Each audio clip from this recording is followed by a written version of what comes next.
Okay, there's no end to it if we keep talking about version 3.6 of Honkai Star Rail. How could it not be?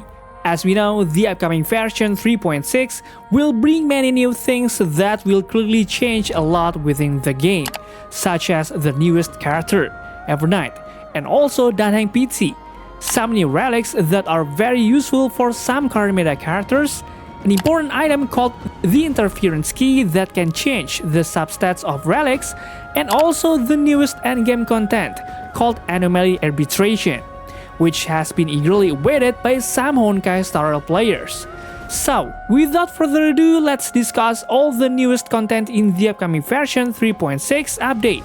I'm Hoyo Station, let's do this. Do you have a character or weapon in the game that you really want but you don't have enough stellar jades? Here is a smarter way to recharge your favorite games like Genshin Impact and Honkai Star Rail. Look no further than Lootbar. Lootbar is the most reliable top-up platform. It saves up to 23% for all orders compared with the official channel, and it provides an 80% off for your first purchase. It's 100% safe as you will only be using your UID. We will buy pack for 30,000 stellar jades for $42, which otherwise would have costed $50, totally saving $7.5. We received the crystals we purchased in the less than 3 minutes. All recharges will be done through the official channel with miHoyo, which allows you to enjoy all top-up offers. Ready to level up your gaming experience? Check the link in the description to get the amazing discount. Oh yeah, as usual, before we delve deeper into this 3.6 information, I'm going to give you a disclaimer first. The information I'm sharing in this video is not 100% confirmed to happen, so there might be changes to the information I'm presenting in the future, okay? As we all know, in version 3.6, we will be getting 2 new characters, Evernight and Dan Heng PT, which I have already discussed in my previous video. Now in this version, the banner in the first phase is rumored to feature the newest character, Evernight, who is another version of March 7th. She has an interesting ability that can provide a damage increase buff to all team members who have Memo Sprites, along with Castris, who is currently one of the meta DPS characters. This is because, beside her animation being very interesting, the damage she deals is also very high. Then the second phase will feature Dan Heng PT, who is another version of Dan Heng. This character has an excellent kit for a preservation character. He is able to provide shields while also boosting the attack of one team member. Besides Dan Heng, it's rumored that Alexa, a character known for having double skills, will also appear as a rerun banner. What do you think, guys? Okay, in the next section, we will discuss the latest relic set that will also be available in the upcoming version 3.6. As you know, there will be 2 new relic sets coming, namely World Remaking Deliverer and Self-Enshrouding Recluse. This relic set called World Remaking Deliverer will be a perfect fit for Evernight. The increased critical rate and maximum HP effects provided will be very suitable for Evernight's kit, who currently plays the role of sub-DPS in the Castris team.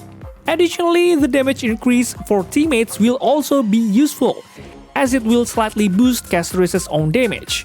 For now, there are no other characters suitable for using this relic set beside Evernight. As for the next relic set, called Self-Enshrouded Recluse, this relic has a pretty good effect because it will certainly be suitable for characters with a support role, especially for teams with high skill points usage like Archer, Chinchue, and also Dan Heng Il. The teammates who will benefit the most from this new relic set are Sparkle, because she will also benefit from the increased critical damage provided. Besides Sparkle, teammates like Sunday, Bronya, or RMC can utilize the additional critical damage provided, as well as skill points recovery, especially if you are using DPS characters who need a lot of skill points to maximize their damage output. The amount of skill points that can be obtained through this relic set varies depending on the content being played. For the MOC itself, this relic can provide a total of 2 skill points, because there will usually be 2 waves. And for Pure Fiction, it can provide up to 3 skill points, because Pure Fiction itself has 3 different waves. Although the addition of skill points from this relic isn't very significant, it can be extremely beneficial in certain situations, which will definitely change the existing rotation and cycle. Okay, now we will move on to the part you've all been waiting for, which is the latest endgame content called Anomaly Arbitration. As you already know, this mode can be accessed after you complete the 3 existing endgame contents, namely MOC, Pure Fiction, and Apocalyptic Shadow with full stars. Well, unlike the previous 3 endgame content, in the Anomaly Arbitration mode, we will face 3 difficult stages that require us to use 3 different teams to complete.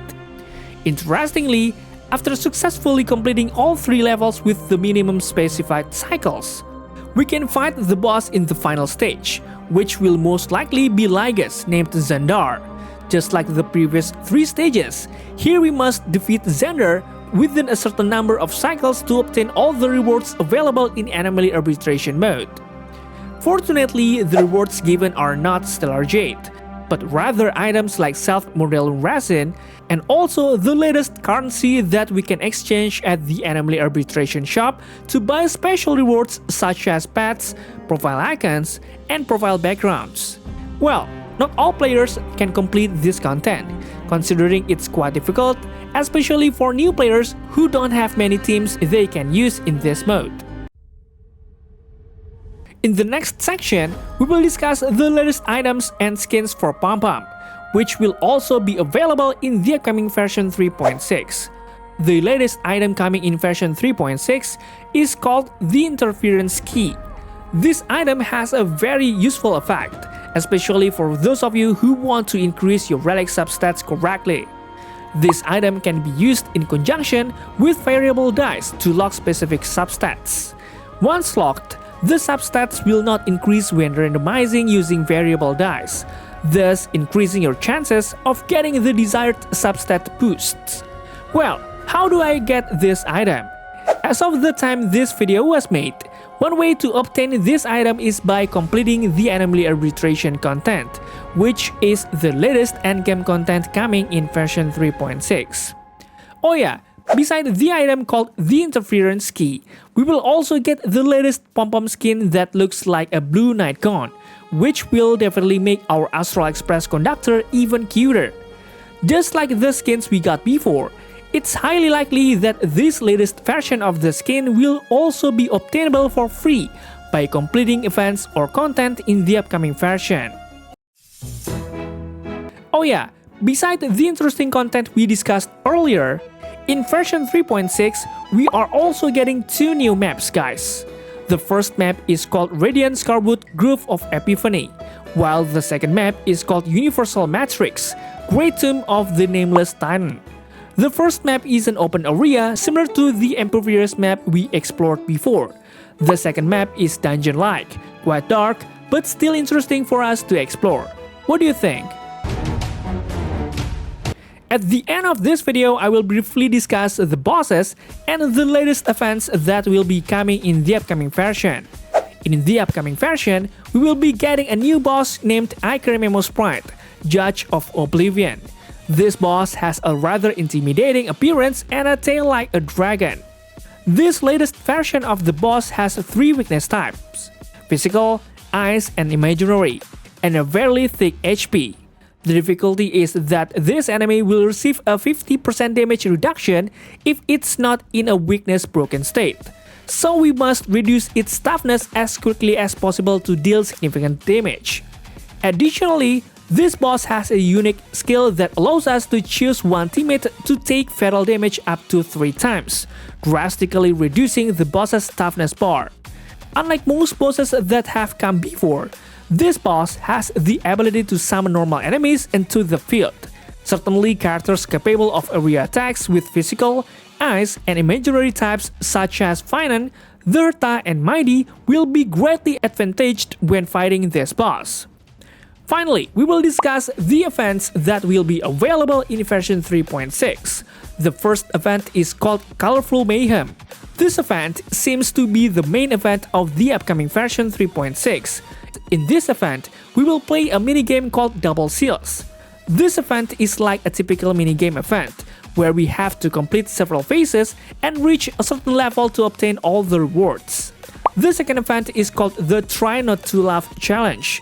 This event is a combat event in version 3.6 where we will fight enemies with several available equilibrium levels. Additionally, there are also some buffs that can be used to make it easier for players to complete the event.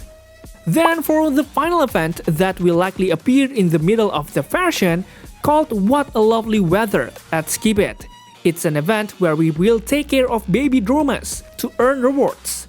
In this event, there are several stages that can be completed to obtain the available rewards. Okay guys, that's probably all for this video. What do you think? If you have any questions, please leave any comments down below. And don't forget to check out my other videos because they are just as cool. Thanks for watching, stay safe, stay healthy, and see you in the next video.